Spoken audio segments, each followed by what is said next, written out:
S വിപണിയെ സംബന്ധിച്ച് ഒരു പ്രതിവാര അടിസ്ഥാനത്തിൽ പ്രകടനം വിലയിരുത്തുന്ന സമയത്ത് നല്ലൊരു പെർഫോമൻസ് കാഴ്ചവെക്കാൻ യു എസ് വിപണിക്ക് സാധിച്ചിട്ടുണ്ടായിരുന്നു. നാസ്ഡാക്ക് 1.4%, ഡൗ ജോൺസ് 1.3%, S&P 500 1.66% ഒരു പ്രതിവാര നേട്ടം രേഖപ്പെടുത്തിയിട്ടുണ്ടായിരുന്നു. എന്നാൽ വെള്ളിയാഴ്ചത്തെ സെഷനിൽ നാസ്ഡാക്ക് 0.28% ഒരു നേരിയ ഇടിവിലേക്ക് അവസാന നിമിഷങ്ങളിൽ പോയിരുന്നു.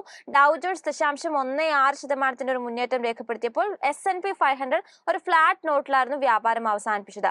എങ്കിൽ പോലും വീക്കിലി പെർഫോമൻസ് വിലയിരുത്തുന്ന സമയത്ത് S&P 500-നാണെങ്കിലും നാസ്ഡാക്കിനാണെങ്കിലും ഡൗ ജോൺസിനാണെങ്കിലും ഒരു ഔട്ട് പെർഫോമൻസ് കാഴ്ചവെക്കാൻ വേണ്ടിയിട്ട് സാധിച്ചിട്ടുണ്ടായിരുന്നു. ഇനി മുന്നോട്ടേക്ക് ഇനിയിപ്പോൾ GDP കണക്കുകൾ ഈ വീക്കിൽ വരാനിരിക്കുന്നുണ്ട്. പ്രധാനമായിട്ടും US വിപണിയെ സംബന്ധിച്ച് സാറിന്റെ ഒരു എക്സ്പെക്ടേഷൻസ് എന്താണ്? So Nasdaq and Dow Jones Index undertone വളരെ ബുള്ളിഷ് ആയി തന്നെ തുടരുന്നു. സോ ഡൗ ജോൺസ് ഇൻഡെക്സിന്റെ കേസിൽ നമ്മൾ സപ്പോർട്ടായിട്ട് ശ്രദ്ധിച്ചിരിക്കുന്നത് 38,400 പോയിന്റ്. ആ സപ്പോർട്ട് നിലനിൽക്കുന്നുണ്ടെങ്കിൽ ഒരു വീക്ക്നെസ് നമുക്ക് ഡൗ ജോൺസിൽ കാണാൻ ഇടയില്ല. സോ ഡൗ ജോൺസിന്റെ ഇൻഡെക്സിലെ കേസിൽ അടുത്തൊരു മേജർ റെസിസ്റ്റൻസ് 39,600 പോയിന്റിലായിരിക്കും. നാസ്ഡാക്ക് 100 ഇൻഡെക്സ് നോക്കുമ്പോഴേക്കും പ്രിയ പറഞ്ഞതുപോലെ നേരിയ തോതിൽ ഒരു പ്രോഫിറ്റ് ടേക്കിംഗ് കാണാനിടയായി. സോ നാസ്ഡാക്ക് ഇൻഡെക്സിന്റെ കേസിൽ നമ്മൾ ഏറ്റവും മുഖ്യമായിട്ട് ശ്രദ്ധിച്ചിരിക്കേണ്ട support area 17,600 point. At this moment വെള്ളിയാഴ്ചത്തെ ഒരു ചെറിയ വീക്ക്നെസ് ഉണ്ടെങ്കിൽ പോലും കാര്യമായിട്ട് അണ്ടർടോണിൽ ഒരു പ്രോബ്ലവും കാണുന്നില്ല. Undertone continues to be very very bullish. അടുത്തൊരു മേജർ റെസിസ്റ്റൻസ് നാസ്ഡാക്ക് 100 ഇൻഡെക്സിൽ കാണുന്നത് 18,300 ലെവലിലാണ്. കൊമോഡിറ്റി മാർക്കറ്റിലേക്ക് നോക്കുന്ന സമയത്ത് ബ്രെന്റ് ക്രൂഡ് ബാരലിന് 0.3% ഇടിവോടുകൂടി $81.37 മുന്നോട്ട് പോകുന്നത്. ക്രൂഡിനെ സംബന്ധിച്ച് ഇനി പ്രധാനമായിട്ട് നമ്മൾ ശ്രദ്ധിക്കേണ്ട ലെവലുകൾ ഏതൊക്കെയാണ്?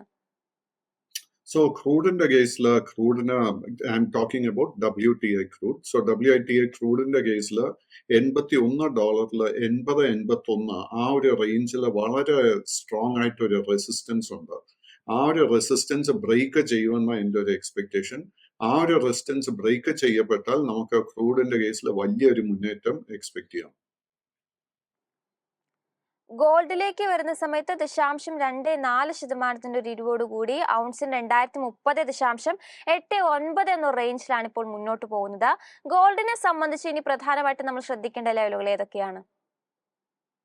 ഗോൾഡിന്റെ കേസ് എടുക്കുമ്പോഴേക്കും ഡിസംബർ മാസത്തിന് ശേഷം gold has been hovering around $12,040. $2,040 അടുത്തൊരു ശക്തമായിട്ടൊരു റെസിസ്റ്റൻസ് സപ്പോർട്ട് ലെവൽ ഫോം ചെയ്തിട്ടുണ്ട്.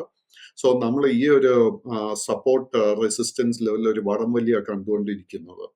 So short term trend is very much side vase and ഈ $2,040 സപ്പോർട്ട് ബ്രേക്ക് ചെയ്യപ്പെട്ടാൽ വീണ്ടും ഷോർട്ട് ടേം ട്രെൻഡ് ബെയറിഷായി മാറും. നേരെ മറിച്ച് ഒരു $2,060 മുകളിൽ ക്ലോസ് ചെയ്യാൻ സാധിച്ചു കഴിഞ്ഞാൽ ഷോർട്ട് ടേം ട്രെൻഡ് തിരികെ ബുള്ളിഷായി വഴിമാറും. അപ്പം ആഭ്യന്തര വിപണിയുടെ ഒരു പ്രകടനം വെള്ളിയാഴ്ചത്തെ വിലയിരുത്തുകയാണെങ്കിൽ നേരത്തെ ഞാൻ സൂചിപ്പിച്ച പോലെ തന്നെ 22,297.5 എന്നൊരു പുതിയ റെക്കോർഡ് ക്രിയേറ്റ് ചെയ്യാൻ വേണ്ടിയിട്ട് നിഫ്റ്റിക്ക് സാധിച്ചിരുന്നു. എങ്കിൽ പോലും അവസാന നിമിഷങ്ങളിൽ ഒരു ഫ്ലാറ്റ് നോട്ടിൽ 4 പോയിന്റോളം ഒരു ഇടിവ് രേഖപ്പെടുത്തി 22,212.7 എന്ന റേഞ്ചിലായിരുന്നു വ്യാപാരം അവസാനിപ്പിച്ചത്. നിഫ്റ്റിയെ സംബന്ധിച്ച് ഇനി മുന്നോട്ടേക്ക് പ്രധാനമായിട്ട് നമ്മൾ ശ്രദ്ധിച്ചിരിക്കേണ്ട ഒരു റെസിസ്റ്റൻസ് സപ്പോർട്ട് ലെവലുകൾ ഏതൊക്കെയാണ്? 50-യുടെ അണ്ടർടോണും ഡൗ ജോൺസ് നാസ്ഡാക്കിനും പോലെ തന്നെ വളരെ ബുള്ളിഷായി തന്നെ തുടരുന്നു. ബട്ട് ഒരു അപ്സൈഡിലോട്ട് നമുക്ക് ശക്തമായിട്ട് ഒരു മൊമെന്റം കാണാൻ സാധിക്കുന്നില്ല. സോ നിഫ്റ്റി 50-യുടെ കേസിൽ ഇനി നമ്മൾ ശ്രദ്ധിച്ചിരിക്കേണ്ട മേജർ ഒരു റെസിസ്റ്റൻസ് 22,350 22,350. ആ ഒരു സപ്പോർട്ട് ബ്രേക്ക് ചെയ്ത് കഴിഞ്ഞാൽ വീണ്ടും ആ ലെവലിൽ നിന്നും ഒരു 150-200 പോയിന്റിന് നേട്ടം എക്സ്പെക്ട് ചെയ്യാം. മേജർ സപ്പോർട്ട് ലെവൽ നമ്മൾ ശ്രദ്ധിച്ചിരിക്കേണ്ടത് 21,800 പോയിന്റ്സ്. ആ ഒരു സപ്പോർട്ട് നിലനിൽക്കുന്നുണ്ടെങ്കിൽ short term trend will continue to remain bullish. അപ്പൊ നിഫ്റ്റി ബാങ്കിലേക്ക് നോക്കുകയാണെങ്കിൽ കഴിഞ്ഞ വെള്ളിയാഴ്ചത്തെ ഒരു സെഷനിലെ പ്രകടനം വിലയിരുത്തുമ്പോൾ 47,245.35 എന്നൊരു ഇൻട്രാഡേ ഹൈയിൽ നിന്നും തുടർന്ന് അവസാന നിമിഷങ്ങളിൽ ഒരു ഇടിവിലേക്ക് പോയിട്ടുണ്ടായിരുന്നു. അവസാന നിമിഷം 108 പോയിന്റോളം ഒരു ഇടിവാണ് നിഫ്റ്റി ബാങ്കിൽ നമുക്ക് കാണാൻ സാധിച്ചിരുന്നത്. 46,611.75 എന്നൊരു ലെവലിലേക്ക് നിഫ്റ്റി ബാങ്ക് കഴിഞ്ഞ സെഷനിൽ താഴ്ന്നിട്ടുണ്ടായിരുന്നു. മാത്രമല്ല കഴിഞ്ഞ സെഷനിൽ 46,700 223 എന്നൊരു ഇൻട്രാഡേ ലോയിലേക്ക് എത്തുന്ന ഒരു സ്ഥിതിയിലും നിഫ്റ്റി ബാങ്കിനെ സംബന്ധിച്ചുണ്ടായിരുന്നു. നിഫ്റ്റി ബാങ്കിനെ സംബന്ധിച്ച് മുന്നോട്ടേക്ക് സാറിന്റെ ഒരു എക്സ്പെക്ടേഷൻസ് എന്താണ്? പ്രധാനമായിട്ട് നമ്മൾ ശ്രദ്ധിക്കേണ്ട ലെവലുകൾ ഏതൊക്കെയാണ്? സോ നിഫ്റ്റി ബാങ്കിന്റെ കേസിൽ ഷോർട്ട് ടേം ട്രെൻഡ് തിരിച്ച് ബുള്ളിഷായി വഴിമാറുന്നത് നമുക്ക് കാണാൻ സാധിക്കുന്നത്. സോ 47,400 പോയിന്റിൽ വളരെ മേജർ ഒരു റെസിസ്റ്റൻസ് ഇപ്പോൾ ഫേസ് ചെയ്തുകൊണ്ടിരിക്കുന്നു. ആ ഒരു റെസിസ്റ്റൻസിന് മുകളിൽ ക്ലോസ് ചെയ്യാൻ സാധിക്കുന്നുണ്ടോ എന്നാണ് നമ്മൾ ശ്രദ്ധിച്ചിരിക്കേണ്ടത്. ആ ഒരു റെസിസ്റ്റൻസിന് മുകളിൽ ക്ലോസ് ചെയ്യാൻ സാധിച്ചു കഴിഞ്ഞാൽ പിന്നീട് നമുക്ക് നിഫ്റ്റി ബാങ്ക് ഇൻഡെക്സിൽ പുതിയൊരു ഓൾ ടൈം ഹൈ എക്സ്പെക്ട് ചെയ്യാം. നിലവിലുള്ള ഓൾ ടൈം ഹൈ ലെവൽ 48,636 കാണാൻ സാധിക്കുന്നു. ഒപ്പം തന്നെ നിഫ്റ്റിയുടെ റാലിക്ക് പ്രധാനമായിട്ടൊരു സപ്പോർട്ട് നൽകിയിട്ടുള്ള ഒരു ഓഹരി ലാർജ് ക്യാപ്പ് തന്നെയായിരുന്നു റിലയൻസ് എന്ന് പറയുന്നത്. വെള്ളിയാഴ്ചത്തെ സെഷനിൽ റിലയൻസിനെ സംബന്ധിച്ച് 2,995.1 എന്നുള്ളൊരു പുതിയൊരു ഹൈയിലേക്ക് ടച്ച് ചെയ്യുന്നതിന് വേണ്ടി റിലയൻസ് ഓഹരിക്ക് സാധിച്ചിട്ടുണ്ടായിരുന്നു. റിലയൻസ് കമ്പനിയെ സംബന്ധിച്ച് ധാരാളം പുതിയ അപ്ഡേഷൻസ് ആണ് വരുന്നത്. പ്രധാനമായിട്ടും അവർ ഡിസ്നിയുമായിട്ട് ഒരു പങ്കാളിത്തം ഏർപ്പെടുന്നു. മീഡിയ സെക്ടറിൽ കുറച്ചും കൂടി എക്സ്പാൻഡ് ചെയ്യുന്നതിന് വേണ്ടിയിട്ട് ഡിസ്നിയുമായിട്ട് ഒരു കരാറിൽ ഏർപ്പെടുന്നതുമായി ബന്ധപ്പെട്ടിട്ടുള്ള ഒരു അപ്ഡേഷൻസ് വന്നിട്ടുണ്ടായിരുന്നു.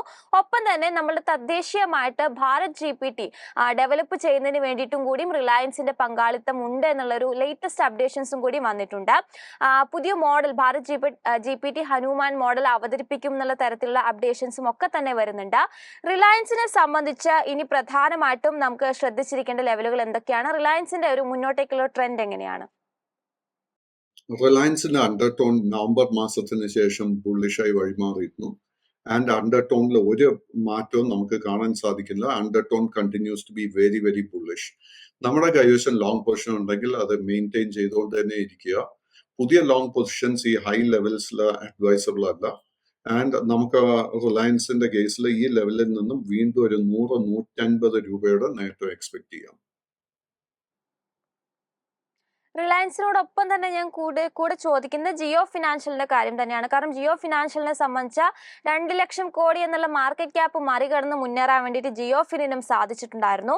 വെള്ളിയാഴ്ചത്തെ ഒരു സെഷനിലെ പ്രകടനം വിലയിരുത്തുന്ന സമയത്ത് 10% ഒരു നേട്ടത്തോടു കൂടിയിട്ടായിരുന്നു അവസാന നിമിഷങ്ങളിൽ വ്യാപാരം അവസാനിപ്പിച്ചത്. 333.95 എന്ന റേഞ്ചിലാണ് വ്യാപാരം അവസാനിപ്പിച്ചത്. ജിയോ ഫിനിന്റെ ഒരു വീക്കിലി പെർഫോമൻസ് വിലയിരുത്തുന്ന സമയത്തും 22% റിട്ടേൺ നൽകാൻ വേണ്ടിയിട്ട് സാധിച്ചിട്ടുണ്ടായിരുന്നു. ജിയോ ഫിനിനെ സംബന്ധിച്ച് ഇനി നമ്മൾ പ്രധാനമായിട്ടും വാച്ച് ചെയ്യേണ്ട ലെവലുകൾ ഏതൊക്കെയാണ്? സോ ജിയോഫിന്റെ കേസിൽ ഞാൻ കുറച്ച് ആഴ്ചകൾക്ക് മുൻപ് ചൂണ്ടിക്കാണിച്ചിരുന്നു ഇതിന്റെ ഒരു പൊട്ടൻഷ്യൽ. എൻ്റെ ഒരു ഫേവറേറ്റ് NBC സ്റ്റോക്ക് ആയിട്ടാണ് ഞാൻ ഇതിനെ വിലയിരുത്തിയത്. ആൻഡ് വിചാരിച്ചതുപോലെ തന്നെ ഈ സ്റ്റോക്കിൽ ഒത്തിരി മുന്നേറ്റം നമുക്ക് കാണാൻ സാധിച്ചു. ആൻഡ് റിലയൻസ് ജിയോഫിനിന്റെ കേസിൽ അടുത്ത 2 മേജർ റെസിസ്റ്റൻസ്, ആദ്യത്തെ 360, രണ്ടാമത്തെ 380 രൂപയിലും.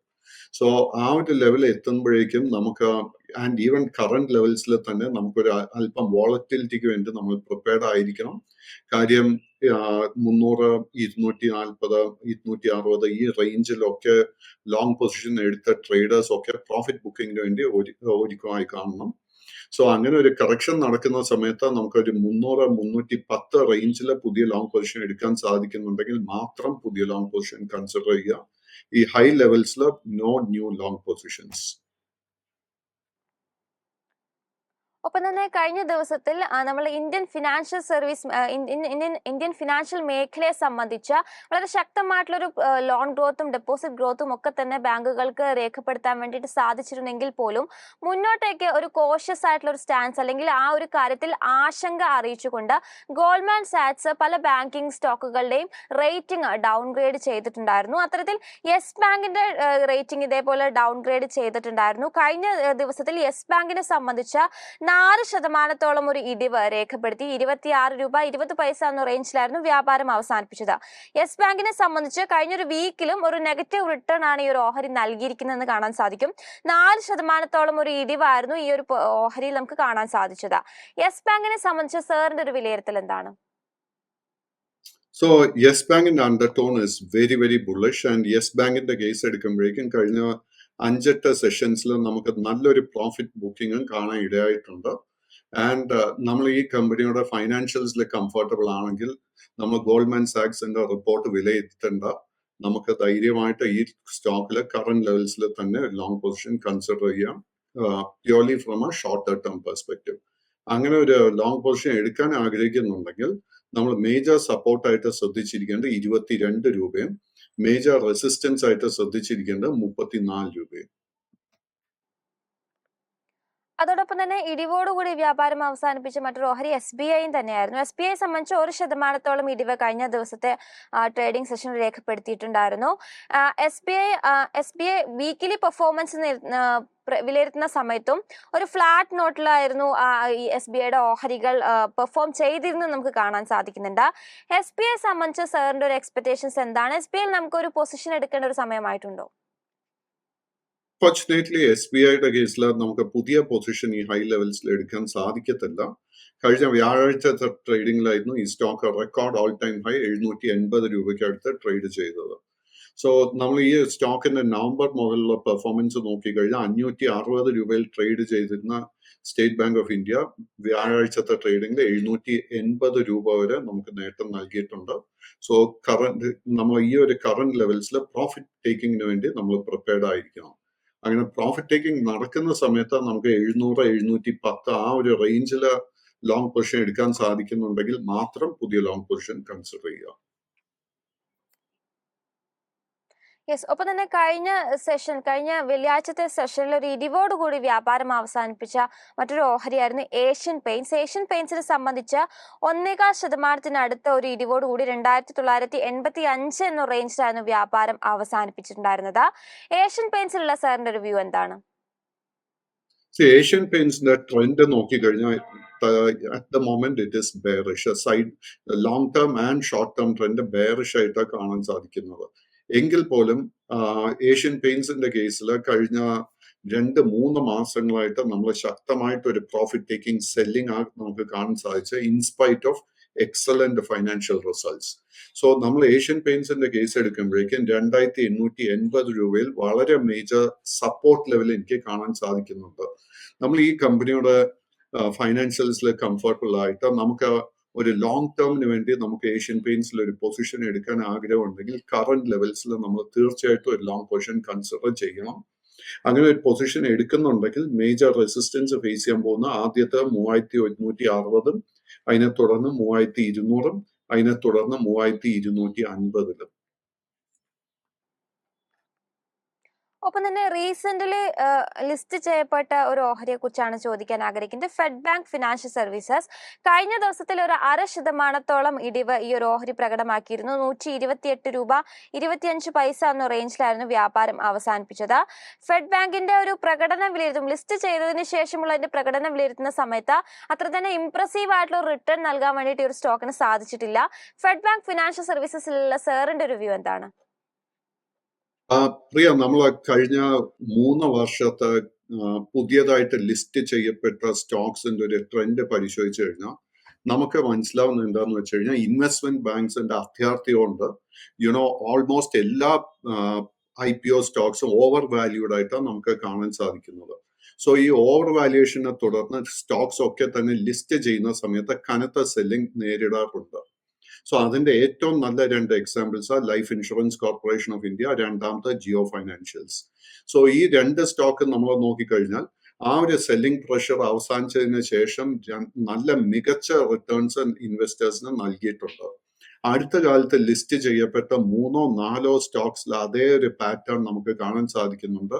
ആൻഡ് നാച്ചുറലി അതിൽ one of the top picks എന്റെ അഭിപ്രായത്തിൽ it is Fed Bank Financial Services. Investors എന്താ ചെയ്യേണ്ടതെന്ന് വെച്ച് കഴിഞ്ഞാൽ ഈ കമ്പനിയുടെ ഫൈനാൻഷ്യൽസ് സ്റ്റഡി ചെയ്യുക. ഫൈനാൻഷ്യൽസിൽ നമ്മൾ കംഫർട്ടബിൾ ആണെങ്കിൽ കറന്റ് ലെവൽസിൽ തന്നെ ലോങ് പൊസിഷൻ ബിൽഡ് ചെയ്യാൻ ശ്രമിക്കുക. എനിക്ക് തോന്നുന്നില്ല ഈ സ്റ്റോക്ക് 110 സപ്പോർട്ട് ലെവൽ ബ്രേക്ക് ചെയ്യുമെന്ന്.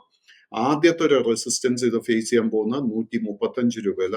135 റെസിസ്റ്റൻസ് ബ്രേക്ക് ചെയ്യുമ്പോഴേക്ക് അടുത്ത റെസിസ്റ്റൻസ് 145, അതിനെ തുടർന്ന് ഇതിന്റെ ഓൾ ടൈം ഹൈ അറൌണ്ട് 154. 154ന്റെ റെസിസ്റ്റൻസും കൂടെ ബ്രേക്ക് ചെയ്ത് കഴിഞ്ഞാൽ ഈ സ്റ്റോക്കിൽ ഒത്തിരി മുന്നേറ്റം നമുക്ക് എക്സ്പെക്ട് ചെയ്യാം. പ്രിയ എൻ്റെ അടുക്ക് ഫെഡ് ബാങ്ക് ഫൈനാൻഷ്യൽ സർവീസിനെ കുറിച്ച് ചോദിച്ചതുകൊണ്ട് അടുത്ത കാലത്ത് ലിസ്റ്റ് ചെയ്യപ്പെട്ട വേറെ 2 സ്റ്റോക്സും കൂടെ എന്റെ ശ്രദ്ധയിലോട്ട് വന്നിരിക്കുന്നത്. ആദ്യത്തെ it is Gandhar oil refinery. Gandhar oil റിഫൈനറിയുടെ കേസിലും സെയിം പാറ്റേൺ എനിക്ക് കാണാൻ സാധിക്കുന്നുണ്ട്. സ്റ്റോക്കിന്റെ ഒരു മേജർ റെസിസ്റ്റൻസ് 280, 280 റെസിസ്റ്റൻസ് ബ്രേക്ക് ചെയ്ത് കഴിഞ്ഞാൽ നമുക്ക് ഈ സ്റ്റോക്കിൽ പുതിയൊരു ഓൾ ടൈം ഹൈ തന്നെ എക്സ്പെക്ട് ചെയ്യാം. മൂന്നാമത്തെ ഒരു സ്റ്റോക്ക് എന്റെ ശ്രദ്ധയിലോട്ട് വന്നിരിക്കുന്നത് ഇറ്റ് ഇസ് ടാറ്റ ടെക്നോളജി. ഒരു ഡിസ്ക്ലോഷർ, എനിക്ക് പേഴ്സണലി ടാറ്റ ടെക്നോളജിയിൽ ഒരു പൊസിഷൻ ഓൾറെഡി ബിൽഡ് ചെയ്തിട്ടുണ്ട്. എനിക്ക് തോന്നുന്നില്ല ടാറ്റ ടെക്നോളജിയുടെ 170 രൂപയിൽ ക്രിയേറ്റ് ചെയ്തിരിക്കുന്ന മേജർ സപ്പോർട്ട് ബ്രേക്ക് ചെയ്യപ്പെടും എന്ന് എനിക്ക് തോന്നുന്നില്ല. ആദ്യത്തെ ഒരു മേജർ റെസിസ്റ്റൻസ് ഈ സ്റ്റോക്ക് ഫേസ് ചെയ്യുന്ന 1200, അതിനെ തുടർന്ന് 1290 ആൻഡ് അതിനെ തുടർന്ന് 1360. അതോടൊപ്പം തന്നെ റിയലിറ്റി സെക്ടറുമായി ബന്ധപ്പെട്ടിട്ടുള്ള ഒരു പോയിന്റ് ഓഫ് വ്യൂ ആണ് സാറിന്റെ ചോദിക്കാൻ ആഗ്രഹിക്കുന്നത്. റിയലിറ്റി സെക്ടർ കഴിഞ്ഞൊരു വീക്കിൽ നോക്കുമ്പോൾ മികച്ചൊരു ഔട്ട് പെർഫോമൻസ് കാഴ്ചവെച്ചിട്ടുണ്ടായിരുന്നു. 52 ആഴ്ചയിലെ ഉയർന്ന നിലയിലേക്ക് എത്തുന്ന സ്ഥിതി റിയലിറ്റി സൂചികയെ സംബന്ധിച്ച് രേഖപ്പെടുത്താൻ സാധിച്ചിട്ടുണ്ടായിരുന്നു. റിയലിറ്റി സെക്ടറിനെ സംബന്ധിച്ച് സാറിന്റെ ഒരു എക്സ്പെക്ടേഷൻസ് എന്താണ്? നമുക്ക് റിയലിറ്റി സെക്ടറിൽ ഇപ്പോൾ പ്രധാനമായിട്ടും ശ്രദ്ധിക്കാൻ പറ്റിയ ഓഹരികൾ ഏതൊക്കെയാണ്? പ്രിയ, നമ്മൾ റിയാലിറ്റി സെക്ടറുടെ ട്രെൻഡ് നോക്കിക്കഴിഞ്ഞാൽ it has been outperforming the Nifty 50. So കഴിഞ്ഞ ഒരു 5-8 സെഷൻസിൽ തുടർച്ചയായിട്ട് നേട്ടം നൽകി reality index record all time high ലെവലിലാണ് ട്രേഡിംഗ് നടത്തി വരുന്നത്. സോ അതിനെ തുടർന്ന് നമുക്ക് ലോ റിസ്ക് ആയിട്ടൊരു പുതിയ ബൈയിങ് അവസരം എനിക്ക് കാണാൻ സാധിക്കുന്നുണ്ട്. ഫോർ എക്സാമ്പിൾ DLFന്റെ കേസ് എടുത്തു കഴിഞ്ഞാൽ 900 രൂപയിൽ അത് ട്രേഡിംഗ് നടത്തി വരുന്നത്. At the same time, if Godrej property case എടുത്തു കഴിഞ്ഞാൽ that also is trending very much bullish. So again, എനിക്ക് ലോ റിസ്ക് ആയിട്ട് ഈ സെക്ടറിൽ ഒരു പുതിയ ബൈയിങ് ഓപ്പർച്യൂണിറ്റി കാണാൻ സാധിക്കുന്നില്ല അറ്റ് ദ മൊമെന്റ്. ധാരാളം പ്രേക്ഷകർ ക്വരീസ് ചോദിച്ചിട്ടുണ്ട്. നമുക്ക് ഏതായാലും പ്രേക്ഷകരുടെ ക്വരീസ് ഒക്കെ